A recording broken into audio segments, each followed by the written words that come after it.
અમદાવાદ શહેરમાં ફરી એકવાર રસ્તામાં ખાડાને કારણે અકસ્માતની ઘટના સામે આવી છે। અમદાવાદ મ્યુનિસિપલ કોર્પોરેશનની હદમાં આવેલ એસપી રિંગ રોડ પર દસકોઈ તાલુકા નજીક રાત્રે અંદાજે 8:45 વાગે બાઇક સવાર ખોદાયેલા ખાડામાં ગબડી પડતા ઇજાગ્રસ્ત। મળતી માહિતી મુજબ રસ્તા પર ખાડો ખોદી મૂકવામાં આવ્યો હતો, પરંતુ ત્યાં કોઈપણ પ્રકારનું ચેતવણી બોર્ડ, રિફ્લેક્ટર કે જોખમ સૂચક નિશાની મૂકવામાં આવી નહોતી।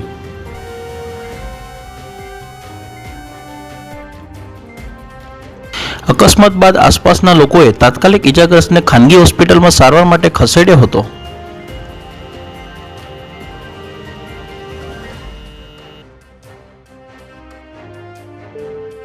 સ્થાનિક રહેવાસીઓમાં આ ઘટનાને લઈ ભારે રોષ ફેલાયો છે। તેમનું કહેવું છે કે એસપી રિંગ રોડ પર અનેક જગ્યાએ ખાડા ખોદી મુકાયા છે, પરંતુ યોગ્ય સૂચના અને સુરક્ષા વ્યવસ્થા કરવામાં આવી નથી।